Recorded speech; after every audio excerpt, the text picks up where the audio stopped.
प्रदेश में संशोधित आरक्षण बिल को लेकर एक बार फिर से चर्चा शुरू हो गई है। कई युवाओं के रोजगार अटक जाने का हवाला देते हुए गृह मंत्री ने कहा कि हमारी सरकार तो आरक्षण बिल लागू करना चाहती है, लेकिन राजभवन से मामला अटके होने के कारण यह संभव नहीं हो पा रहा है। बिल पर जब तक राज्यपाल के हस्ताक्षर नहीं हो जाते, आरक्षण का लाभ छत्तीसगढ़ वासियों को नहीं मिल पाएगा। प्रदेश में आरक्षण बिल को लेकर एक बार फिर से चर्चा शुरू हो गई है। राज्य की भूपेश बघेल सरकार आरक्षण बिल को पास कर लागू करना चाहती है, मगर संवैधानिक तौर पर इसे तभी लागू किया जा सकता है जब राज्यपाल के दस्तखत होंगे।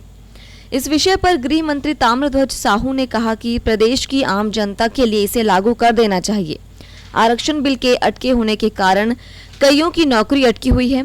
आरक्षण लागू होने के बाद रोजगार के दरवाजे खुल जाएंगे जो अभी बंद पड़े हुए हैं, जिसे लेकर मुझे चिंता है और मैं चाहता हूं कि यह बिल जल्दी लागू हो और लोगों को रोजगार मिल सके।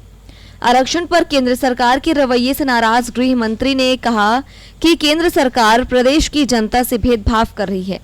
प्रदेश में आरक्षण को लागू करवाने में सरकार रोड़ा क्यों अटका रही है, यह समझ से परे है। विधानसभा से बड़ा कोई नियम नहीं होता।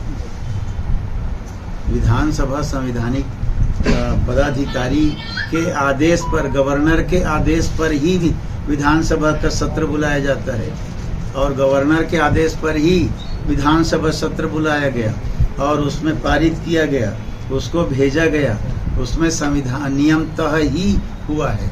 नियम बनाने का काम विधानसभा करती है और वो जो प्रस्ताव पारित कर दे उसको नियम विपरीत तो कहा ही नहीं जा सकता। तो ऐसा नहीं है, नियमतः पारित हुआ। सर, इतना प्रतिशत देने का संविधान में नियम है? देखिए, अलग अलग जगह अलग अलग प्रतिशत, कई प्रदेशों में 70-75% है, तो वो भी तो भारतवर्ष के अंदर के प्रदेश हैं। उसको सुप्रीम कोर्ट, हाई कोर्ट, केंद्र सरकार, केंद्र के सारी एजेंसियां जब मान रही हैं, तो यहाँ क्यों? यहाँ कांग्रेस शासित राज्य है इसलिए पक्षपात, ऐसा क्यों?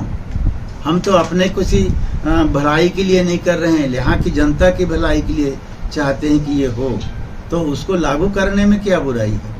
अगर हम गलत हैं तो बाकी कई प्रदेशों में हुआ है, उसको क्यों स्वीकार किया जा रहा है? हम तो ये कहते 50% को भी तो दें ताकि हम शुरू करें। केंद्र सरकार पर तंज कसते हुए होम मिनिस्टर ने कहा कि कई राज्यों में आरक्षण का प्रतिशत 75% तक है, मगर छत्तीसगढ़ में इस प्रतिशत को लेकर इतनी चर्चा क्यों हो रही है? आरक्षण को लेकर छत्तीसगढ़ में नियम उल्लंघन की बातें हो रही हैं, जबकि संविधान में इसका जिक्र है और संविधान से बढ़कर, विधानसभा से बढ़कर कोई नहीं, मगर फिर भी आरक्षण पर राजनीति होना दुर्भाग्यजनक है। Bureau report, ACN news.